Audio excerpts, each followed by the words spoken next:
ओम परमात्मने नमः। अब संजय विश्वरूप के प्रकाश का वर्णन करते हैं। तेवे सूर्य सहस्रस्य भवेद्युगपदुत्थिता यद्भा सदृशी सा स्याद्भात तस्य महात्मना। दिवि सूर्य सहस्रस्य तस्य महात्मना।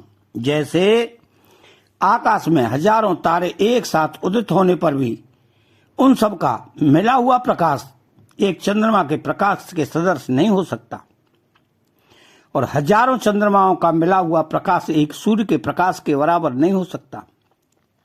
ऐसे ही आकाश में हजारों सूर्य एक साथ उदित होने पर भी उन सब का मिला हुआ प्रकाश विराट भगवान के प्रकाश के सदृश नहीं हो सकता।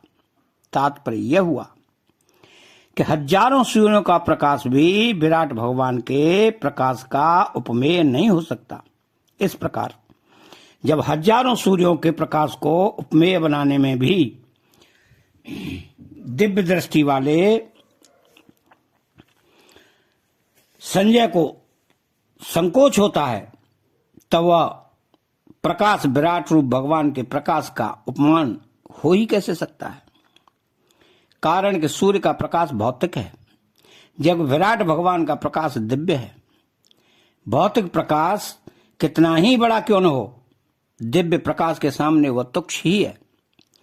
भौतिक प्रकाश और दिव्य प्रकाश की जाति अलग अलग होने से उनकी आपस में तुलना नहीं की जा सकती।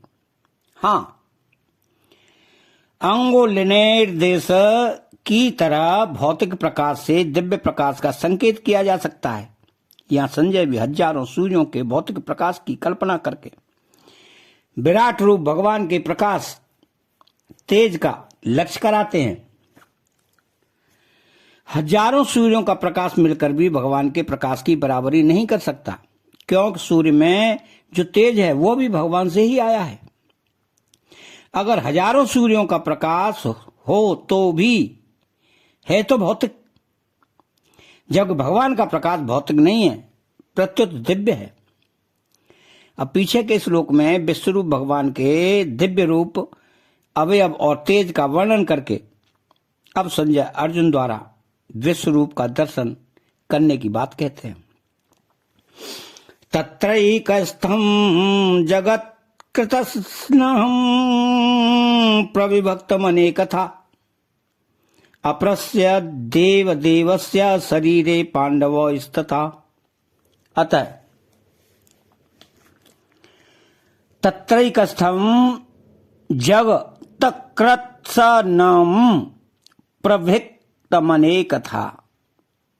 अनेक प्रकार के विभागों में विभक्त अर्थात ये देवता हैं, ये मनुष्य हैं, ये पशु पक्षी हैं, यह पृथ्वी है, ये समुद्र है, ये आकाश है, ये नक्षत्र हैं, आदि आदि विभागों के सहित संकुचित नहीं प्रत्युत विस्तार सहित संपूर्ण चराचर जगत को भगवान के शरीर के भी एक देश में अर्जुन ने भगवान के दिए हुए दिव्य चक्षुओं से प्रत्यक्ष देखा। तात्पर्य यह हुआ कि भगवान श्री कृष्ण के छोटे से शरीर के भी एक अंश में चर अचर स्थावर जंगम सहित संपूर्ण संसार है। वह संसार भी अनेक ब्रह्मांडों के रूप में, अनेक देवताओं के लोकों के रूप में, अनेक व्यक्तियों पदार्थों के रूप में विभक्त और विस्तृत है। इस प्रकार अर्जुन ने स्पष्ट रूप से देखा कि अपश्यत देव देवस्य शरीरे पांडवस्तथा। तथा का तात्पर्य है कि जिस समय भगवान ने दिव्य दृष्टि देकर अपना विराट रूप दिखाया, उसी समय उसको अर्जुन ने देखा। अपश्यता का तात्पर्य है कि जैसा रूप भगवान ने दिखाया वैसा ही अर्जुन ने देखा। संजय पहले भगवान के जैसे रूप का वर्णन करके आए हैं, वैसा ही रूप अर्जुन ने भी देखा। जैसे मृत्यु लोक से देवलोक बहुत विलक्षण है, ऐसे ही दैवलोक से भी भगवान अनंत गुना विलक्षण है, क्योंकि दैवलोक आदि सबके सब लोक प्राकृत हैं और भगवान प्रकृति से अतीत हैं। इसलिए भगवान देव देव अर्थात देवताओं के भी देवता यानी कि मालिक हैं। तो अर्जुन ने भगवान के शरीर में एक जगह स्थित जरायुज, अंडज, उद्भिज, स्वेदज, स्थावर, जंगम, नवचर, जलचर, थलचर, 84 लाख योनियां, 14 भुवन आदि अनेक विभागों में विभक्त जगत को देखा। जगत भले ही अनंत हो, पर है वो भगवान के एक अंश में ही। तो अर्जुन भगवान के शरीर में जहां भी दृष्टि डालते हैं वहीं उनको अनंत जगत दिखता है। तो भगवान के अलौकिक विराट रूप को देखने के बाद अर्जुन की क्या दशा हुई, इसका वर्णन संजय आगे के श्लोक में करते हैं। तथा सविस्मयाविष्टो हृष्टरोमा धनंजय प्रणम्य शिरसा देवम कृता अंजलिरभासत।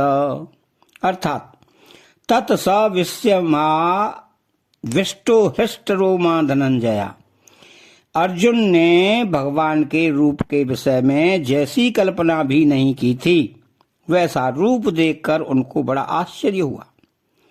भगवान ने मेरे पर कृपा करके विलक्षण आध्यात्मिक बातें अपनी ओर से बताई और अब कृपा करके मेरे को अपना विलक्षण रूप दिखा रहे हैं।